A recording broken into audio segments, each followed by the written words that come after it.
Assalamualaikum warahmatullahi wabarakatuh. Bismillahirrahmanirrahim. Alhamdulillahirabbil alamin. Wassalatu wassalamu ala asyrafil anbiya wal mursalin sayyidina maulana Muhammad wa ala alihi wa ashabihi ajmain. Amma ba'du.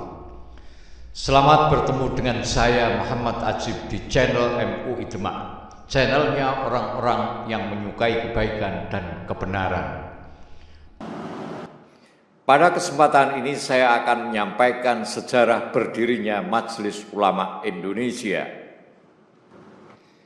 MUI atau Majelis Ulama Indonesia adalah lembaga swadaya masyarakat yang mewadahi ulama, yu'ama, dan cendekiawan Islam di Indonesia untuk membimbing, membina, dan mengayomi kaum muslimin di seluruh wilayah Indonesia.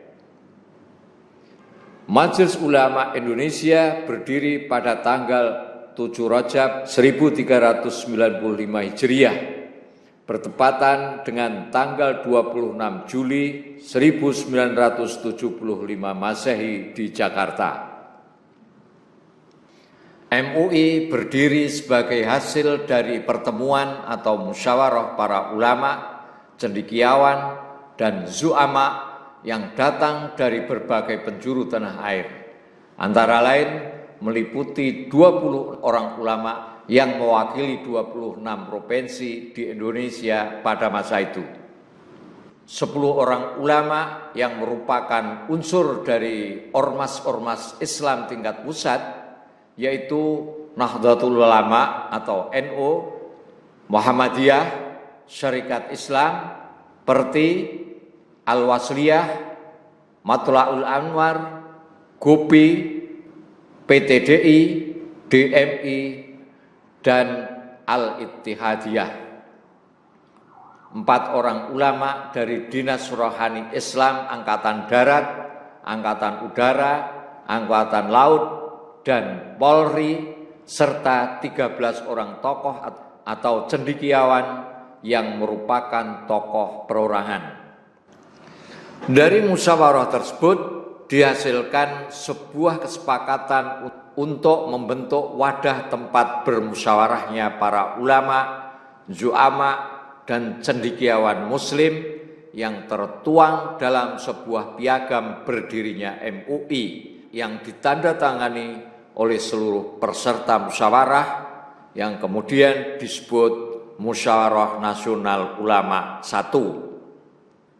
Momentum berdirinya MUI bertepatan ketika bangsa Indonesia tengah berada pada fase kebangkitan kembali setelah 30 tahun merdeka, di mana energi bangsa telah banyak terserap dalam perjuangan politik kelompok dan kurang peduli terhadap masalah kesejahteraan rohani umat.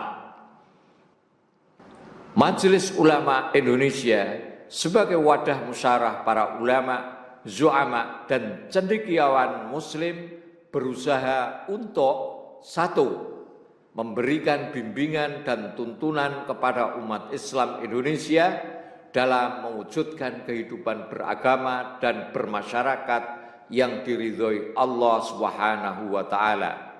2. Memberikan nasihat dan fatwa mengenai masalah keagamaan dan kemasyarakatan pada pemerintah dan masyarakat, dan meningkatkan kegiatan bagi terwujudnya ukhuwah Islamiyah dan kerukunan antar umat beragama dalam memantapkan persatuan dan kesatuan bangsa.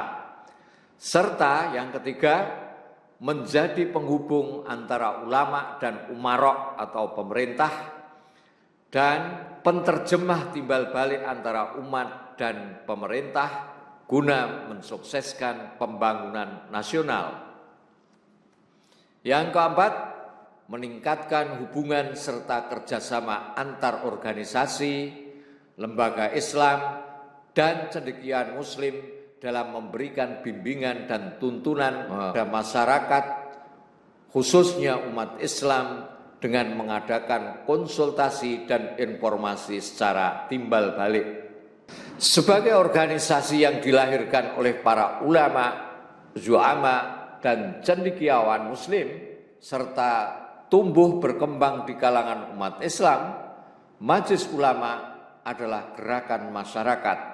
Dalam hal ini, Majelis Ulama Indonesia tidak berbeda dengan organisasi-organisasi kemasyarakatan lain di kalangan umat Islam yang memiliki keberadaan otonom dan menjunjung tinggi semangat kemandirian.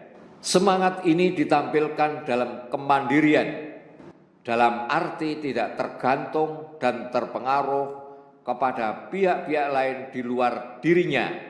Semangat ini ditampilkan dalam kemandirian, dalam arti tidak tergantung dan terpengaruh kepada pihak-pihak lain di luar dirinya dalam mengeluarkan pandangan, pikiran, sikap, dan mengambil keputusan atas nama organisasi.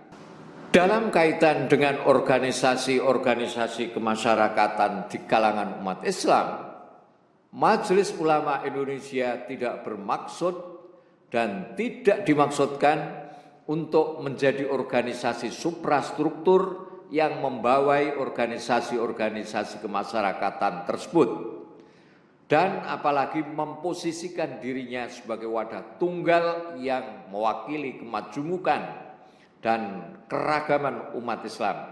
Majelis Ulama Indonesia sesuai niat kelahirannya adalah wadah silaturahmi ulama, zu'ama, dan cendekiawan Muslim dari berbagai kelompok di kalangan umat Islam. Kemandirian Majelis Ulama Indonesia tidak berarti menghalanginya untuk menjalin hubungan dan bekerja sama dengan pihak-pihak lain, baik dari dalam negeri maupun luar negeri, selama dijalankan atas dasar saling menghargai posisi masing-masing, serta tidak menyimpang dari visi, misi, dan fungsi Majelis Ulama Indonesia. Hubungan dan kerjasama itu menunjukkan kesadaran Majelis Ulama Indonesia bahwa organisasi ini hidup dalam tatanan kehidupan bangsa yang sangat beragam dan menjadi bagian utuh dari tatanan tersebut yang harus hidup berdampingan dan bekerja sama antar komponen bangsa untuk kebaikan dan kemajuan bangsa. Sikap Majelis Ulama Indonesia ini menjadi salah satu ikhtiar mewujudkan Islam sebagai rahmatan lil alamin atau rahmat bagi seluruh alam. Sampai saat ini Majelis Ulama Indonesia mengalami beberapa kali musyawarah nasional dan mengalami beberapa kali pergantian ketua umum, yaitu yang pertama 1977 sampai 1981 sebagai ketua Profesor Dr. Hamka, 1981 sampai 1983 Kiai Haji Sukri Ghazali, 1983 sampai 1990 Kiai Haji Hasan Basri, 1990 sampai 2000 Profesor Kiai Haji Ali Yafi. Tahun 2000 sampai 2014 Kiai Haji Muhammad Sahal Mahfud. Tahun 2014 sampai 2015 Profesor Dr. H.M. Din Syamsuddin. 2015 sampai 2020 Profesor Dr. Kiai Haji Ma'ruf Amin. 2020 sampai sekarang Kiai Haji Miftahul Ahyar. Ketua Umum MUI yang pertama, kedua, ketiga, dan kelima telah meninggal dunia. Semoga Allah menerima seluruh amal ibadahnya, melipat gandakan pahalanya, dan mengampuni dosa-dosa mereka. Amin ya Rabbal Alamin. Sampai di sini dulu. Assalamualaikum warahmatullahi wabarakatuh. Muhammad Ajib.